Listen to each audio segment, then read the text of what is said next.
Stuff Podcasts.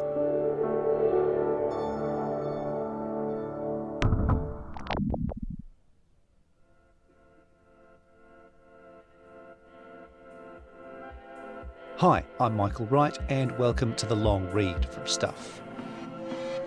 This episode is called Me Too and the New Zealand Drama School. It was written by Dominion Post reporter Andre Chumko and Stuff's Me Too editor Alison Moore, who joins me now by phone. Ali, tell us what this story is about. The story is about former students' experiences of historical harm at our National Drama School, Toi Whakaari, in Wellington. So that's a bit different to what long-time Long Read listeners will be used to, harder news and possibly a little bit more uncomfortable.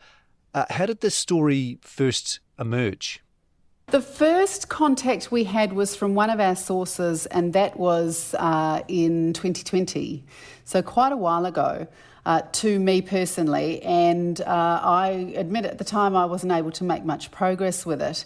However, thanks to my very talented colleague Andre Chumko, who followed up on a post he saw on social media in September this year, we were able to gather a number of other sources together, and we've been full on since then. So 2020, that's quite a while ago. How did you get the story over the line to where we are now? Well, these are some of the trickiest stories to report out because there is a significant legal risk, as you probably understand, most of the time with these kinds of investigations. And that means every single T needs to be crossed and I dotted, and pretty much every word we publish has to be very thoroughly stacked up. So that's why they take months.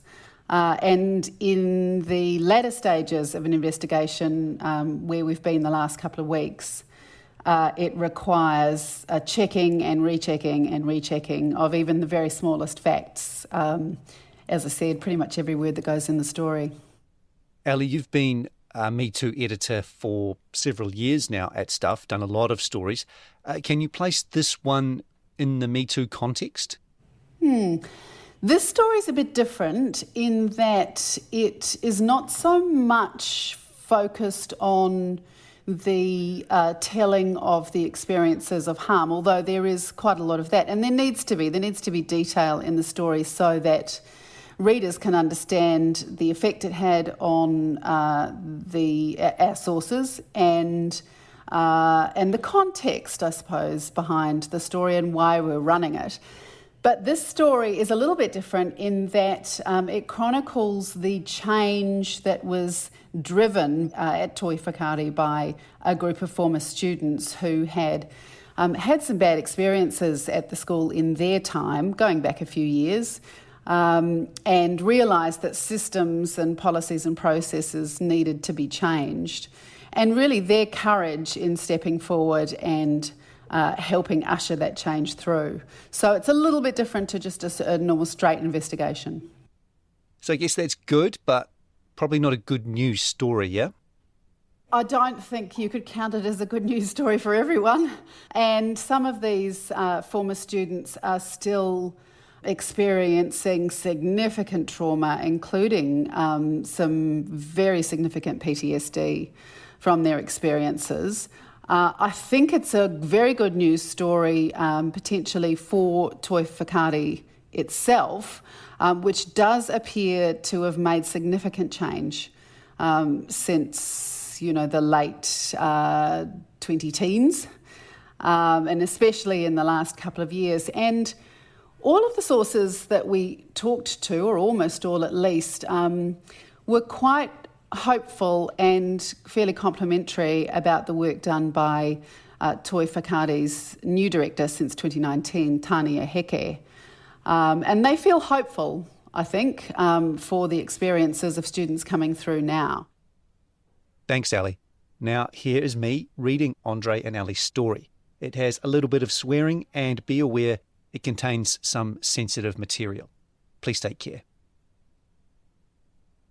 Wellington's Toi Whakaari has been a dream factory for two generations of actors, stage and screen designers, costumiers and arts management professionals. It boasts Cliff Curtis, Robin Malcolm, Rachel House, and other household names among its alumni.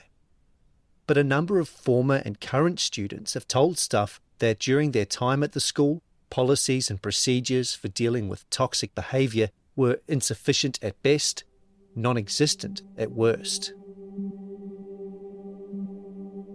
Over several years, the group of students has pushed for acknowledgement of past mistakes by the school and for a broad shake-up of its policies and practices for dealing with harmful behaviour.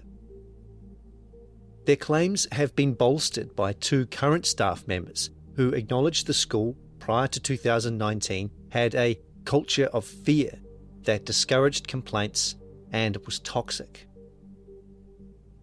Toi Whakaari's current director, Tania Heke, who has led the school since late 2019, says sweeping changes have been made. Those include bringing in intimacy coordinators to guide students through sex-themed acting work, annual intimacy training for all students, annual consent workshops for new students, and biennial compulsory disclosure workshops for all staff, run by Respect Ed Aotearoa, formerly the Sexual Abuse Prevention Network. The school's leaders have also introduced a new code of conduct and policies aimed at preventing bullying, sexual assault, and harassment. In response to questions from Stuff, Heke acknowledged there had been instances where the school's standards were compromised and students were put at risk and experienced harm. We acknowledge that our ara tika, our only true way forward, is to acknowledge this hara, wrongdoing, Heke said in an email. Then to create a safe space for people to come forward and talk to us and ensure this doesn't happen again. Historically, our kura, school, has not always taken a consistent approach in regards to sexual harassment and harm. We have not taken people seriously enough, and we have not examined our own practices well enough. The changes to the school's policies were brought about by a series of complaints brought forward by students before her arrival, Heke said. One of my first priorities was to review the processes and policies in the organisation, she wrote, and to address the culture within the kura to ensure those issues raised would not be repeated. The former students say they're grateful those changes have been made, but they argue more needs to be done to protect students after the New Zealand Qualifications Authority found Toi Whakaari did not follow its own policies as recently as last year. The former students' claims cover a period from 2015 to the present day and include inadequate mental health care provisions, racist treatment towards a student of colour, unprofessional and inappropriate behaviour from staff, incidents of sexual harm between students outside of the school environment, mismanaged after the fact by the school, students filming sex scenes with no comprehensive security or intimacy training in place, and a toxic historical culture and bullying within the school.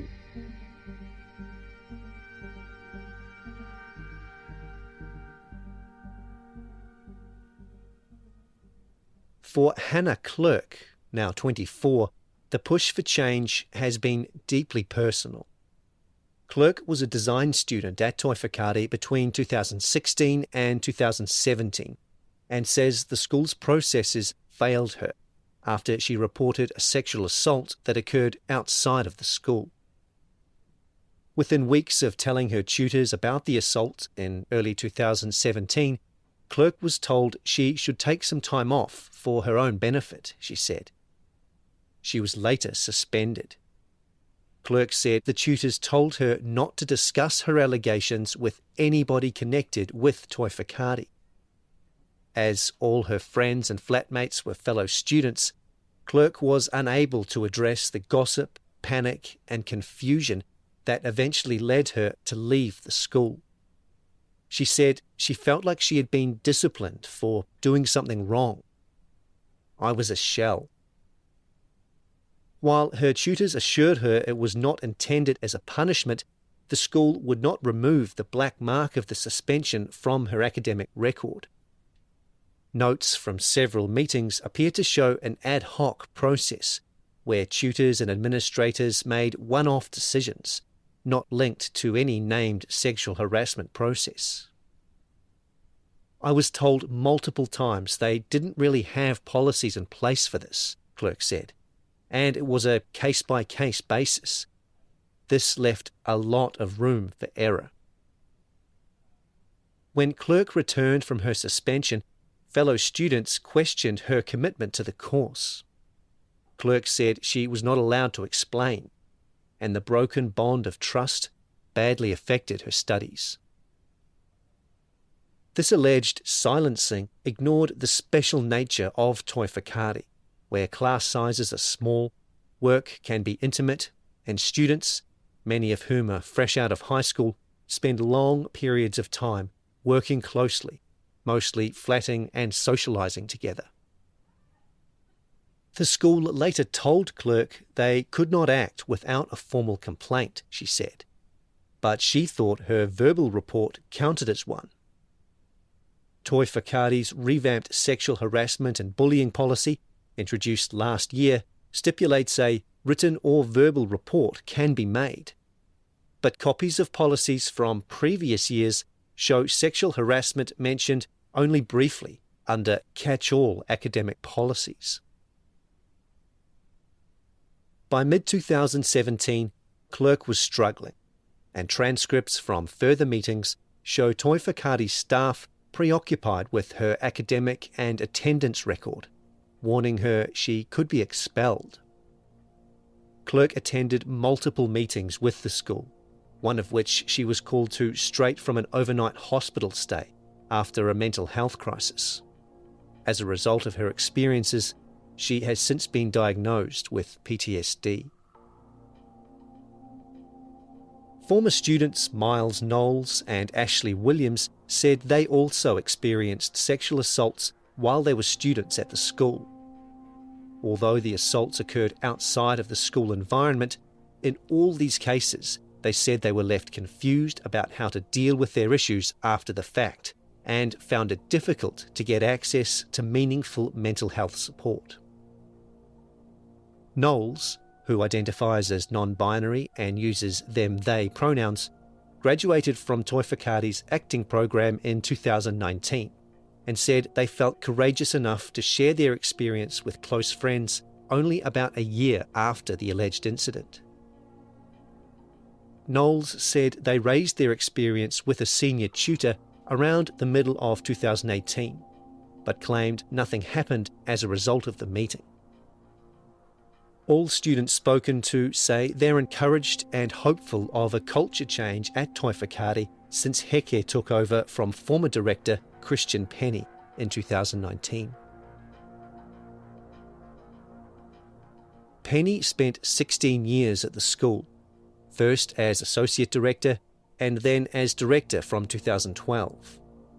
At the time of his resignation in late 2018, Toi Whakaari board chairman Tim Walker said Penny played a defining role in the development of the school, and he was praised for introducing a New Zealand-focused teaching method known as kōiwitanga, a twice-weekly group forum where people could discuss what was happening within the school. He left to head High Performance Sport New Zealand's Coach Accelerator program. Former students say Penny was very charismatic, but some students say they felt silenced at the school's kōiwi gatherings, calling the environment quite terrifying. Messages between former students show discussions about who would be the next to be publicly shamed for voicing their opinion, and asking for the sessions to be live streamed for enjoyment. Cinta Damerel, who studied design and graduated in 2017, alleged that kōiwi became a place of trauma. There was a weird line between humiliation and putting people down for the sake of art, Damerel said. Penny also ran a game called Huia Says, similar to Simon Says, where losers were given the option of kissing other students or kissing him. "A few people did kiss him," said one former student, who asked for anonymity for privacy. "It was just weird." In an emailed statement, Penny said he was disappointed to hear former students refer to the culture at Toi Whakaari during his tenure as toxic. "I strongly refute this characterisation," he said in the statement. "The high-performance culture I championed at Toi Whakaari was both dynamic and vibrant, but also demanding. It was designed in such a way to meet world-class standards, and we were proud to achieve NZQA excellence." He said kissing in Huia Says was a reputable and widely known warm-up technique, which featured in the teachings of French clown Philippe Gaulier. "At no point was this mandatory," Penny said, "and the technique always ensues a lot of hilarity and fun." Penny said 4 complaints were made about him during his tenure, 2 from colleagues relating to curricular budgetary negotiations and restructures, and 2 from students relating to his teaching methodology. All complaints were successfully resolved by independent disputes resolution professionals, he said in the statement. "In a high-performance culture, different approaches may not be to every student's liking, but I truly believe that those would have been in the minority." Penny strongly refuted allegations that ko iwi gatherings were a place of trauma, pointing to a 2017 NZQA report that found a high quality of teaching and educational success at Toi Whakaari, including very positive student feedback and consistently high achievement, and effective governance, management and leadership. The NZQA assessment was robust, he said, with 2 evaluators spending 2 days at Toi Whakaari and holding face-to-face interviews with students, tutors, the Board of Trustees, the Director, graduates and stakeholders. The evaluators also reviewed a wide range of records to confirm and validate information from interviews, Penny said. "I can no longer speak on behalf of the school or students. However, I'm incredibly proud of the high-performance culture we built during my tenure," he said in the statement. This was demonstrated by the improving performance results from NZQA to excellent in all categories, and I believe our focus on our students was exemplary. The safety and well-being of all students and staff was my top priority, and as the institution's leader for several years, I championed the school's growing culture and teaching mandate. Emma Ransley, an academic coordinator who works at Toi Whakaari, said her journey with the school before Heke arrived in 2019 was marked by a toxic work culture. "Now that I look back," she said in an emailed statement, "I believe I was isolated, bullied, and disempowered on a regular basis." People had helped strip back and rebuild the culture of Toi Whakaari, Ransley said. "There were times when I considered resigning, but I felt a duty of care to our students. The school's culture needed to change, and policy reform was needed in order for our students to feel safe." Heather Timms, the school's director of acting training, said there was an era when the toxic culture caused significant harm to our students, our staff, and our greater whānau. "I saw students hurt minimised and their mana damaged," she said. "I saw a working culture that encouraged compliance, secret-keeping and silence. From what I saw and experienced, many of my wahine colleagues and I were targeted, bullied and disempowered." In a separate joint statement, Timms and Ransley said they directly experienced and witnessed sexualised comments made to women staff and students in public and private settings, including in formal and informal school contexts. They also said they experienced and saw overt public and private mocking, shaming, name-calling and undermining of staff and students when they brought forward concerns, opinions or requests. The pair said staff members were isolated in private meetings and yelled at and intimidated. Motives and actions of staff members were misrepresented to students, which created division and distrust. Staff and students were told they had to keep problematic or hurtful situations a secret, and essential information was withheld from staff, which disempowered them. Timms confirmed she made a formal complaint about Penny to Toi Whakaari's board at the end of 2017. "If I had this time again, I'd undoubtedly do some things differently," she said. "I would have asked more people for more help. The reality is, I didn't fully comprehend the level of my own trauma until Tania Heke stepped into the leadership role."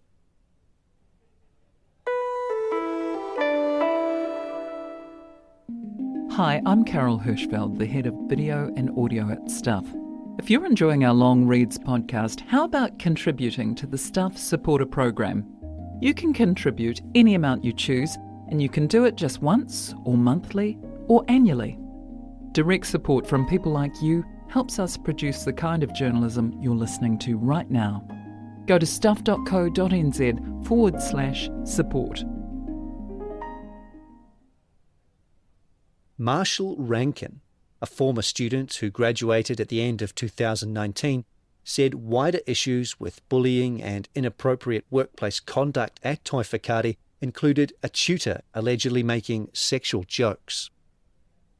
In one instance, a former tutor left the school after complaints about his behaviour, including a time when he threw over a chair and another when he joked during class about a student impregnating another student. Separately, in 2018, a student was allegedly harassed by an external tutor who discovered she was working as a stripper. The tutor messaged her on Facebook, asking whether she would want to be part of a striptease done tastefully, which could go down well, get lots of interest, maybe even some money, according to screenshots. Knowles said there was a culture of reducing students to nothing so staff could work them back up. But Penny said this description was not reflective of the reality and did not correspond with independent assessment or student and teacher feedback. Students facing mental health issues were referred to nearby Massey University, which provided counselling under an agreement with Toi Whakaari. But former students say Toi Whakaari students were not given priority, and that Toi's attendance requirements meant going to the sessions was difficult. "If you miss one class, you fall so far behind," one former student said. Another described the workload as 24/7, with people having to forfeit part-time jobs to keep up. Ashley Williams, another former student, said school leaders instructed new students not to have sex with classmates, but there was little or no advice given on harassment, safety, or assault. Williams said she was one of the few students of colour in her year, which graduated in 2018, and described race-based treatment, where she was sidelined, dressed differently to Pākehā students, offered inappropriate makeup, and criticised for her afro hair. "I felt super alone and isolated and ugly in this space, where all these white women got to look completely different to me," she said. "I didn't learn anything other than that the industry is still fucking racist." Damerel described a short film in 2016 where student actors filmed simulated sex scenes, including simulated penetration, without the help of intimacy coordinators, specialists who work to ensure the well-being of actors who participate in intimate scenes. In the short film, a sexually themed scene was filmed at night in a central Wellington alleyway, with no security or safety screens, which meant intoxicated members of the public could observe and approach the actors. Arts Intimacy Coordinator and Equity New Zealand Vice President Tandy Wright said sex scenes required incredible care. Intimacy coordination needs the same level of care as a stunt scene, she said, because there's inherent danger in these scenes. It might be physical danger, or it might be emotional. Wright said her colleague, Jennifer Ward-Leland, had been contracted to hold intimacy workshops at Toi Whakaari since 2020. Equity New Zealand developed intimacy guidelines for the industry, and this year received $65,000 from WorkSafe to develop respect workshops for live theatre. Heather Timms said Toi Whakaari worked over the past 3 years to put strong, accessible and comprehensive processes and procedures in place. There is still work to be done, she said, but we are absolutely standing with integrity and have made clear and impactful change. Timms said a culture of fear previously existed at Toi Whakaari, which affected students' willingness to lay formal complaints. Students were afraid about potential repercussions, she said. Hannah Clerk was asked to leave Toi Whakaari in mid-2017 after she failed an assignment and tutors voiced concern over her attendance. Her attempt to reapply for the following year was unsuccessful. Clerk said the circumstances under which she left the school and the secrecy that surrounded it continues to affect her career in the screen industry. I can't go on a film set without the topic of Toi coming up, she said, or worrying I might bump into someone from Toi. I have danced around the subject for years, and I think it's time I did something about it. Or I'll just wonder forever.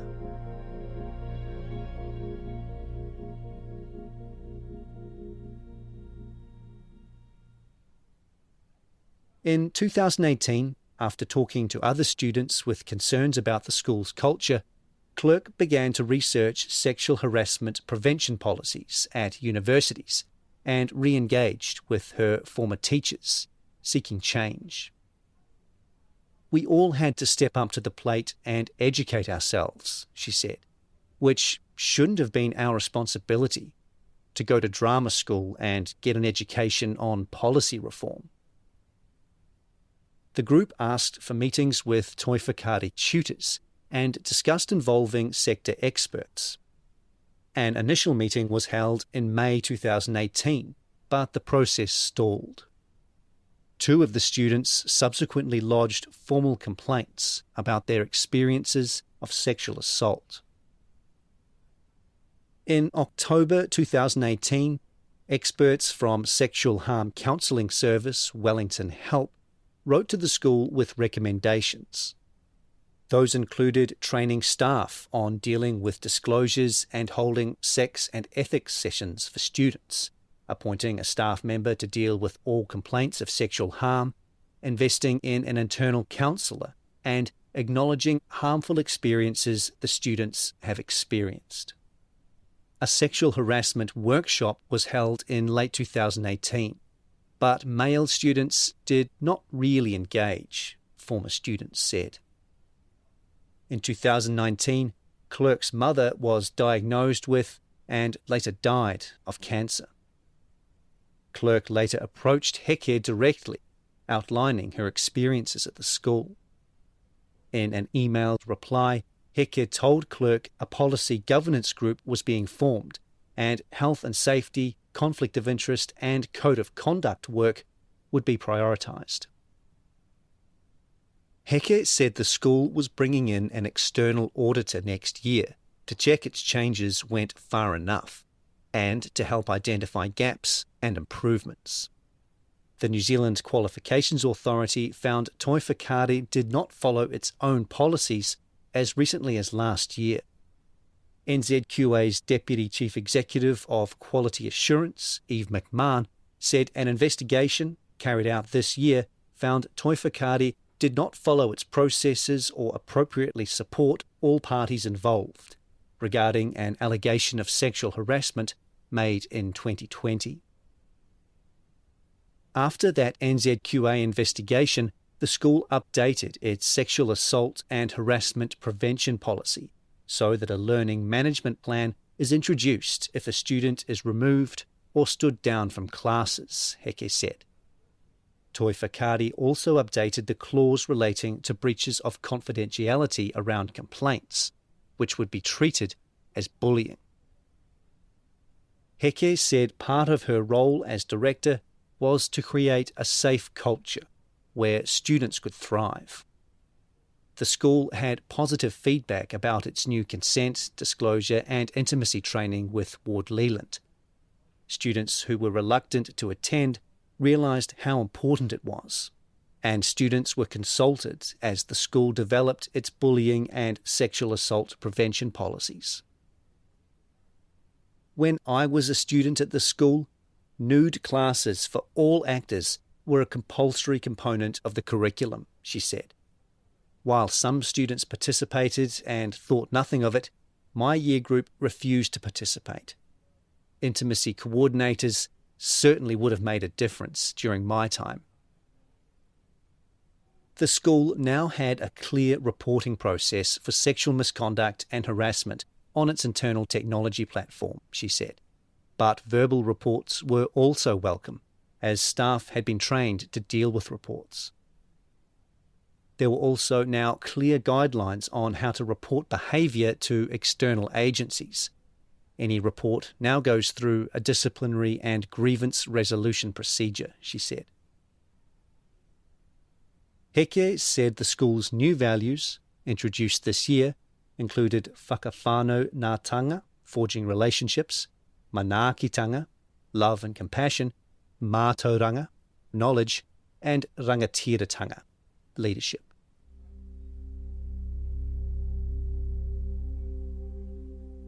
Many of the issues we're addressing here at Toi Whakaari are being addressed across our industry, she said. This is a necessary and urgent thing, and very timely. The chairman of Toi Whakaari's board, Tim Walker, said behind the school's considerable successes were significant issues.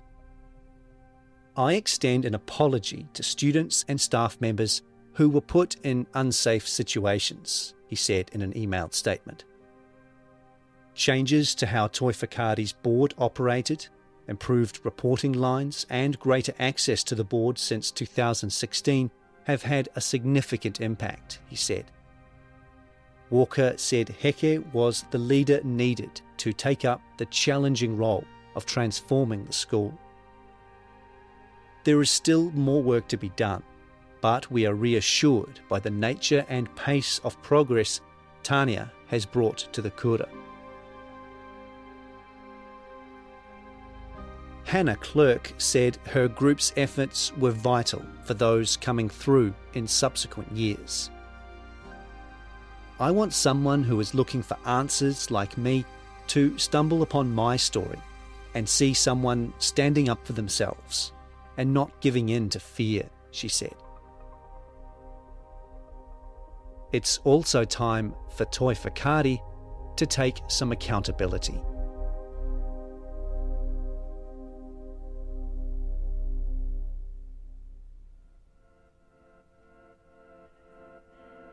That was Me Too and the New Zealand Drama School on the long read from Stuff, written by Andre Chumko and Ali Moore and read and produced by me, Michael Wright. This episode was mixed by Jack Price. Stuff's podcast director is Adam Dudding. If you listened via our website, you can hear this story and more like it on the Long Read podcast, available on all the usual platforms. If you liked what you heard, please give us a 5-star rating and a review. It helps other listeners find us. Thanks for listening.